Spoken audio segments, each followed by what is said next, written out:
Imaginez un instant que l'image que vous contemplez dans le miroir chaque matin ne soit qu'une infime fraction de l'être complexe, vibrant et parfois terrifiant qui réside en vous.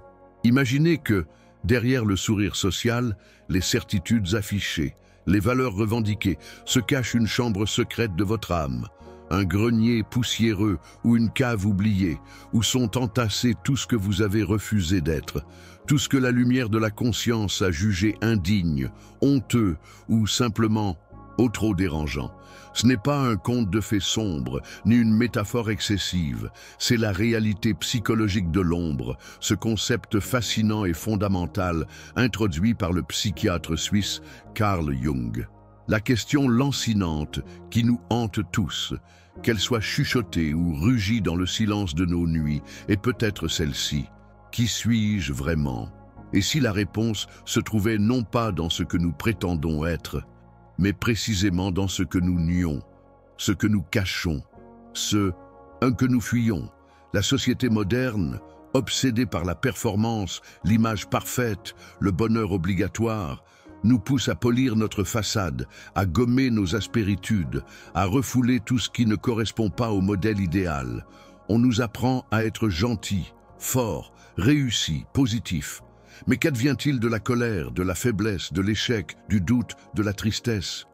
Où vont les désirs inavoués, les pensées hérétiques, les impulsions jugées inacceptables? Elles ne disparaissent pas. Elles s'accumulent, sédimentent dans ce royaume souterrain de la psyché que Jung a nommé l'ombre. Ignorer cette part de nous-mêmes, c'est comme naviguer avec une seule voile, en faisant semblant que le reste du navire n'existe pas. C'est construire une maison sur des fondations instables, en espérant que la tempête ne viendra jamais. Cette fuite de soi crée une tension interne immense, une fragmentation de l'être. On ressent un vague malaise, une anxiété diffuse, une sensation de ne pas être entier, d'être déconnecté de sa propre vitalité. C'est l'énergie de l'ombre, ignorée et refoulée, qui cherche désespérément à se manifester, souvent de manière destructive. Projection sur autrui, comportement compulsif, auto-sabotage, accès de colère inexplicable, attirance ou répulsions irrationnelles. Le décalage entre le moi conscient et l'ombre inconsciente est une source de souffrance profonde, car il nous coupe de notre authenticité et nous prive d'une immense source d'énergie créatrice. Nous nous battons contre nous-mêmes, épuisant notre force vitale à maintenir la façade. Comprendre la sombra, ce n'est pas devenir un être parfait ou angélique, c'est embrasser sa totalité, accepter sa complexité, intégrer ses paradoxes. C'est le premier pas, courageux et vertigineux, vers une connaissance de soi véritable, loin des illusions flatteuses de l'ego. Ce chemin nous invite à descendre dans les profondeurs, à allumer une torche dans l'obscurité de notre propre être, non pas pour y chasser les monstres, mais pour les reconnaître, comprendre leur langage et découvrir qu'ils portent peut-être des cadeaux insoupçonnés. C'est une invitation à cesser de vivre à la surface et à plonger dans la richesse insondable de notre psyché. La sombra n'est pas votre ennemi, mais une partie exilée de vous-même qui rêve de rentrer à la maison. Ce texte explore comment cette part cachée influence nos vies, nos relations et notre quête de sens, en nous guidant vers une compréhension plus profonde de nous-mêmes à travers la lumière de Jung et l'ombre de notre propre âme. Le conflit interne qui nous déchire, cette sensation d'être à la fois ceci et son exact opposé, trouve souvent sa source dans le refoulement de notre ombre. Imaginez un enfant qui apprend que la colère est mauvaise. Chaque fois qu'il ressent cette émotion puissante, il reçoit une réprimande ou perçoit la désapprobation dans le regard des adultes. Pour être aimé, accepté, pour garantir sa survie affective, l'enfant intériorise que cette part de lui-même doit être cachée, niée, poussée dans les recoins sombres de sa psyché. Avec le temps, cette répression devient automatique, inconsciente. La colère ne disparaît pas, elle mute, se camoufle. Elle peut se transformer en anxiété, en passivité agressive, en cynisme, en irritabilité constante, ou se projeter sur d'autres personnes que l'on juge méchantes ou colériques. Le schéma se répète avec toutes les émotions, les désirs, les impulsions jugées ou socialement ou familialement inacceptables. La peur de l'échec dans une société qui ne valorise que la réussite, la peur de la vulnérabilité dans un monde qui prône la force, la peur de l'authenticité dans un environnement qui exige la conformité. Toutes ces peurs engendrent des refoulements qui nourrissent l'ombre. Le conflit archétypique sous-jacent est peut-être celui entre l'archétype de l'innocent, cherchant pureté et sécurité en évitant le mal, et l'archétype du rebelle ou du guerrier, qui porte l'énergie de l'affirmation de soi et de la confrontation. En niant notre capacité à la colère juste, à la critique constructive, à la rébellion nécessaire, nous affaiblissons notre capacité à nous défendre, à poser des limites, à lutter pour nos valeurs. L'autosabotage, par exemple, est souvent une manifestation de l'ombre. Cette part de nous-mêmes, privée de reconnaissance et d'expression consciente, trouve des voies détournées pour se faire entendre. Elle peut nous pousser à l'échec au moment où l'on est sur le point de réussir, à la procrastination quand un projet est crucial, à des conflits relationnels récurrents. Pourquoi ? Parce que l'ombre porte aussi des blessures anciennes, des peurs enfouies. Si, par exemple, notre capacité à être fort a été ridiculisée enfant, l'ombre peut associer la force à la douleur et nous saboter pour nous maintenir dans une zone de sécurité perçue, même si cette zone est limitante et douloureuse. L'angoisse silencieuse que ce refoulement engendre est celle de ne pas être authentique, d'être emprisonné dans une image, une façade. C'est l'angoisse de vivre une vie par procuration, dictée par les peurs et les interdits intériorisés. L'ombre emprisonnée absorbe une quantité colossale d'énergie psychique. L'effort constant pour la maintenir hors du champ de la conscience nous épuise. C'est l'une des causes profondes de l'épuisement moderne, du burn-out. On ne se bat pas tant contre le monde extérieur que contre une partie de soi-même. La frustration de ne pas vivre pleinement, la sensation de manquer de vitalité ou de créativité sont souvent le signe que des aspects précieux de l'ombre sont bloqués, attendant d'être reconnus et intégrés. L'ombre n'est pas seulement un réceptacle du mal, c'est aussi le lieu de notre potentiel inexploré, de nos talents cachés, de notre spontanéité bridée. Le conflit est donc celui entre l'ego limité, qui s'accroche à une identité sécurisante mais incomplète, et le soi, l'archétype de la totalité, qui nous appelle à intégrer toutes les dimensions de notre être, y compris les plus sombres. Le concept jungien de la sombra est souvent mal compris, réduit à une simple liste de nos mauvais côtés. C'est une vision réductrice et moralisatrice qui passe à côté de sa profondeur et de son potentiel. La sombra, telle que Jung l'a décrite, est l'ensemble des contenus psychiques qui ont été exclus de la conscience parce qu'ils étaient considérés comme incompatibles avec l'attitude inconsciente dominante. Ce n'est pas seulement la méchanceté ou l'égoïsme, c'est aussi la spontanéité jugée excessive, la sensibilité jugée faible, la créativité jugée inutile, l'ambition jugée grossière, la sexualité jugée honteuse. La sombra est tout ce que l'ego a choisi de ne pas être pour se construire une identité acceptable et cohérente. C'est pourquoi elle est si personnelle et si variable d'un individu à l'autre. Ce qui est ombre pour l'un, par exemple l'audace, peut être pleinement intégré pour l'autre. Ce réservoir d'aspects refoulés se manifeste de manière insidieuse, notamment par la projection. Nous voyons chez les autres, avec une intensité démesurée, les défauts que nous ne pouvons pas reconnaître en nous-mêmes. La personne qui critique violemment l'hypocrisie chez autrui est souvent celle qui lutte inconsciemment avec sa propre tendance à l'hypocrisie. Celui qui est obsédé par l'égoïsme des autres refoule peut-être ses propres désirs égoïstes ou sa difficulté à demander ce dont il a besoin. La projection est un mécanisme de défense puissant de l'ego pour maintenir l'ombre à distance. En la plaçant à l'extérieur, sur l'autre, l'ego n'a pas à confronter cette part de soi jugée inacceptable. Mais cette stratégie, si elle offre un soulagement temporaire, nous maintient dans l'ignorance de nous-mêmes et empoisonne nos relations. Elle crée des conflits là où il n'y en aurait pas, des jugements hâtifs, des incompréhensions profondes. De plus, l'ombre ne contient pas que des aspects négatifs. C'est aussi le lieu de nos talents inexploités, de notre vitalité non canalisée, de notre potentiel créatif bridé. Si, par exemple, vous avez grandi dans un environnement où l'expression artistique était découragée, votre ombre peut contenir un artiste puissant attendant d'être libéré.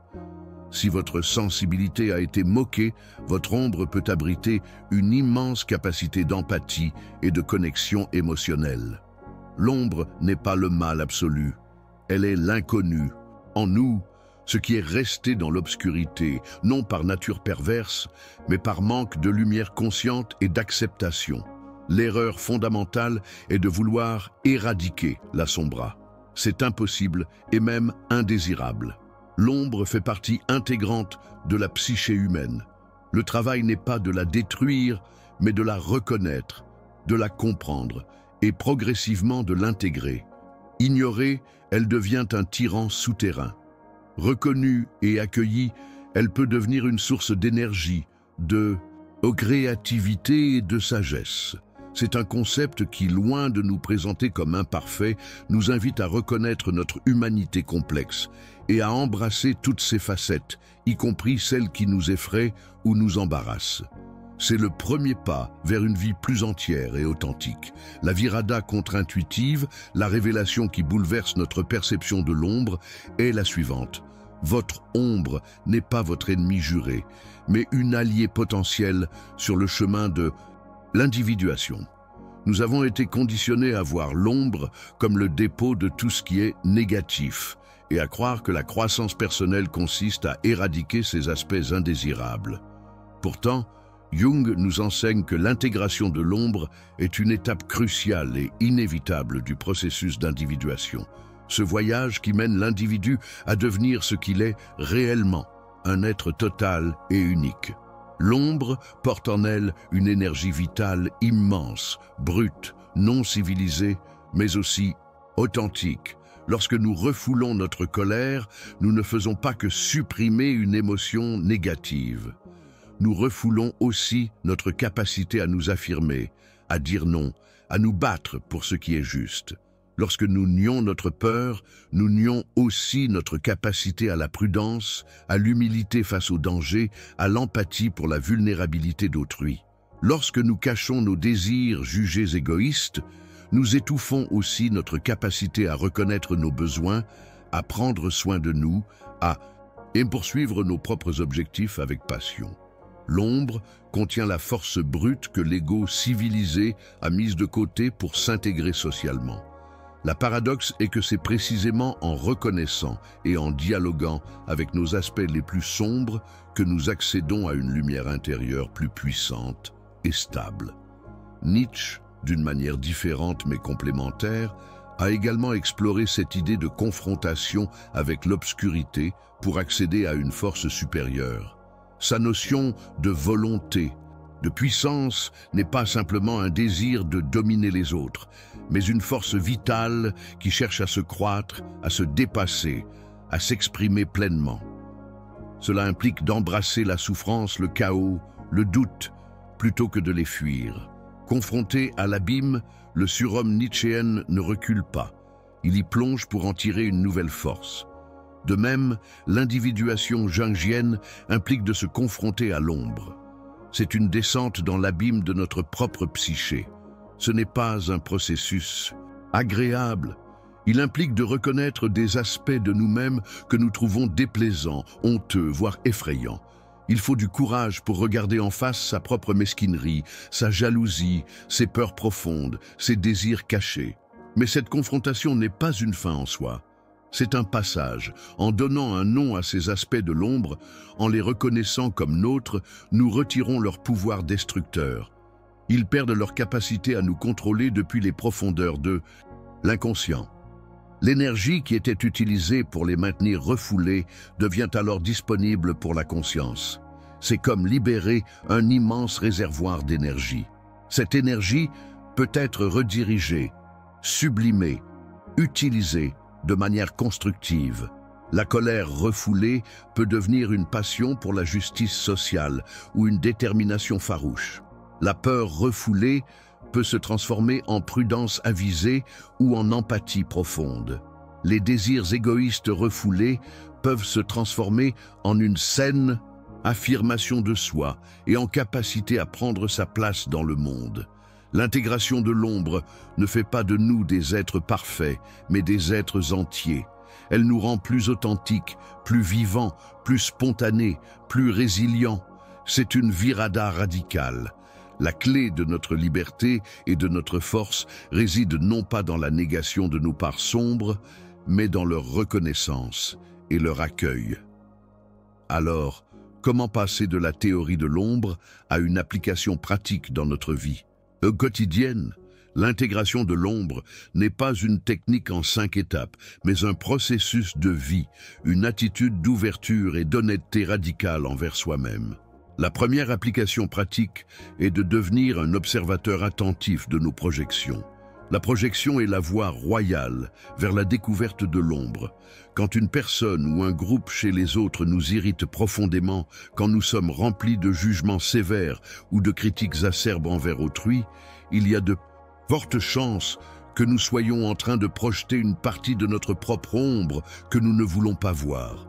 Demandez-vous, quel aspect de moi-même je refuse de reconnaître et que je vois avec tant d'intensité chez cette personne? Cela demande une grande honnêteté et une humilité immense, car cela implique de regarder nos propres défauts en face.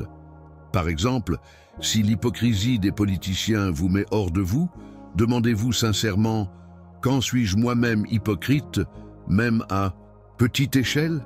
Quand est-ce que je dis oui alors que je pense non? Quand est-ce que je montre une façade qui ne correspond pas à ce que je ressens réellement? Autre application pratique. Portez une attention particulière à vos émotions intenses, en particulier celles qui semblent disproportionnées par rapport à la situation. Une colère soudaine et explosive face à une petite contrariété, une anxiété paralysante face à un événement mineur, une tristesse accablante sans cause apparente. Ces réactions excessives sont souvent le signe que l'ombre frappe à la porte. Elles portent l'énergie refoulée d'une blessure ancienne ou d'une partie niée de vous-même. Au lieu de réprimer ces émotions ou de les laisser vous submerger, tentez de les accueillir avec curiosité. Qu'est-ce que cette colère essaie de vous dire? Quelle peur profonde se cache derrière cette anxiété? Quelle part de vous pleure à travers cette tristesse? Une autre voie précieuse est le dialogue intérieur. Une fois que vous avez identifié un aspect de l'ombre, par exemple la jalousie, la paresse, un désir inavoué, au lieu de le rejeter, tentez de lui parler. Vous pouvez le faire par écrit, en dessin ou simplement en silence. Donnez-lui une voix. Ombre de la jalousie, que cherches-tu à m'apprendre? De quoi as-tu peur? Écoutez la réponse, même si elle est désagréable. Ce n'est pas cautionner l'aspect négatif, c'est le reconnaître pour commencer à l'intégrer. L'ombre porte souvent les peurs les plus profondes. L'ombre de l'ambition porte peut-être la peur de l'échec ou du succès.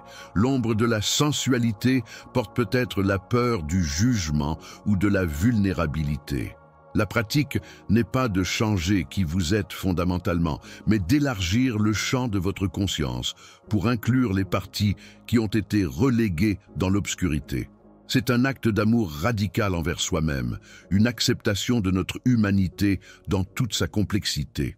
Cela demande de la patience, de la compassion envers soi et un engagement constant envers la vérité intérieure. L'intégration de l'ombre est un chemin d'héroïsme moderne, celui de descendre dans ses propres profondeurs pour en remonter transformé.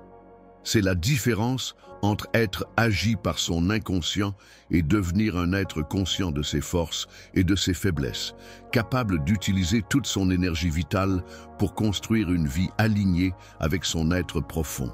Nous arrivons au terme de cette exploration fascinante de l'ombre jungienne, ce miroir inversé de notre conscience, ce royaume souterrain où résident les aspects niés et refoulés de notre psyché. Nous avons vu que la sombra n'est pas simplement un dépotoir de mauvais traits, mais un réservoir complexe contenant à la fois nos défauts inavoués et nos potentiels inexploités. Nous avons compris que le conflit interne et l'autosabotage découlent souvent de l'énergie de l'ombre ignorée et refoulée, cherchant désespérément une voie d'expression. La projection, ce mécanisme insidieux qui nous pousse à voir chez les autres ce que nous ne voulons pas voir en nous-mêmes, est l'une des manifestations les plus courantes et les plus destructrices de l'ombre non reconnue. Mais la virada contre-intuitive, le cœur de la sagesse issue de la confrontation avec l'ombre, est que cette part sombre n'est pas à éradiquer mais à intégrer. Elle contient une énergie vitale immense, brute, authentique, indispensable au processus d'individuation, ce chemin qui mène à la totalité de l'être. Ignorée, elle nous affaiblit et nous contrôle. Reconnue et accueillie, elle peut devenir une source de force, de créativité et d'authenticité. La pratique de l'intégration de l'ombre commence par une observation honnête de nos projections et de nos réactions émotionnelles intenses, suivie d'un dialogue intérieur courageux avec ces aspects refoulés de nous-mêmes. Ce n'est pas un chemin facile. Il demande d'affronter des vérités désagréables, de revisiter des blessures anciennes, de renoncer à l'image idéalisée que l'ego a construite de nous-mêmes. C'est un processus qui exige compassion envers soi et patience, mais c'est un chemin profondément libérateur. Imaginez un artiste qui n'ose pas utiliser les couleurs sombres dans ses peintures, ne peignant que des teintes claires et pastels. Son œuvre sera limitée, manquant de profondeur, de contraste, de puissance. C'est l'image d'une vie vécue en niant l'ombre. L'intégration de l'ombre, c'est comme l'artiste qui ose enfin plonger son pinceau dans les noirs, les gris, les bruns profonds. Soudain, son œuvre prend vie, acquiert une richesse, une complexité, une force qui était absente auparavant. L'ombre n'est pas le vide, elle est pleine de potentiel. Elle est la terre fertile d'où peuvent naître de nouvelles formes de vie psychique. Le travail avec l'ombre est une alchimie intérieure. Il s'agit de transformer le plomb de nos aspects les plus vils et redoutés en or, de sagesse, de force et d'authenticité. C'est un processus de transmutation, non de destruction. C'est un retour à la totalité de notre être, un alignement entre ce que nous montrons au monde et ce que nous portons en notre fort intérieur.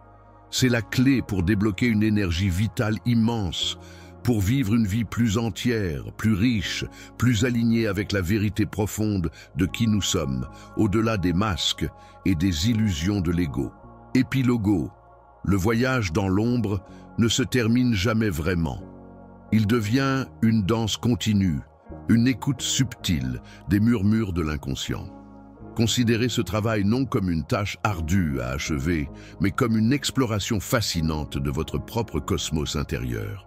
Chaque projection repérée, chaque émotion intense, accueillie avec curiosité, chaque rêve analysé, car les rêves sont une voie royale d'accès à l'ombre, est une nouvelle page qui se tourne dans le livre de votre âme.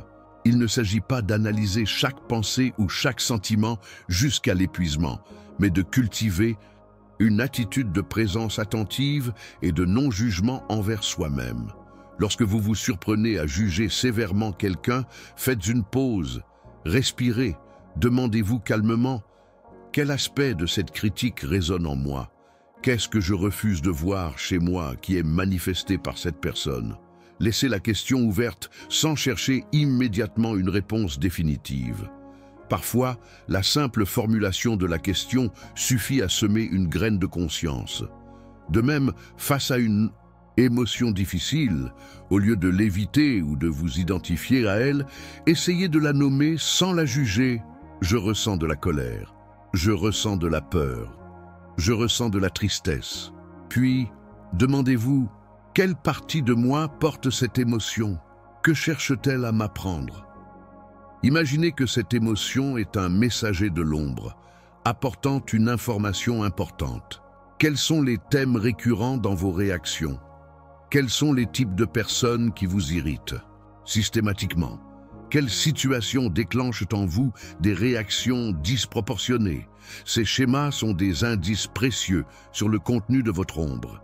Notez-les, non pas pour vous blâmer, mais pour mieux vous connaître.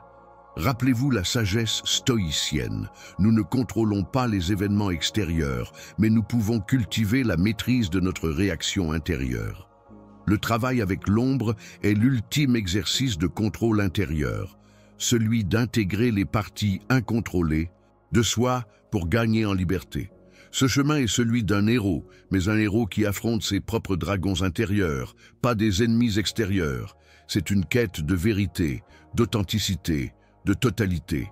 Ce n'est pas la recherche d'un bonheur superficiel, mais celle d'une plénitude ancrée dans la réalité complexe de l'être humain. C'est un processus qui renforce votre résilience, approfondit votre empathie et élargit votre compréhension du monde, car mieux vous vous comprenez, mieux vous et comprenez l'humanité dans son ensemble. Le chemin de l'intégration de l'ombre est une invitation à plonger au cœur de votre propre mystère. C'est un acte de courage et d'amour radical envers vous-même. Ce n'est pas une destination, mais une exploration continue. Après avoir écouté ces réflexions, une question se pose, une question intime et profonde qui ne demande pas de réponse immédiate, mais qui invite à l'introspection. Quel aspect de votre ombre, même le plus petit ou le plus dérangeant, percevez-vous un peu plus clairement aujourd'hui? Que vous a révélé cette réflexion sur la partie cachée de vous-même? Partagez vos insights ou simplement un mot sur ce qui a résonné en vous dans les commentaires ci-dessous. Votre partage nourrit la communauté et illumine le chemin pour d'autres.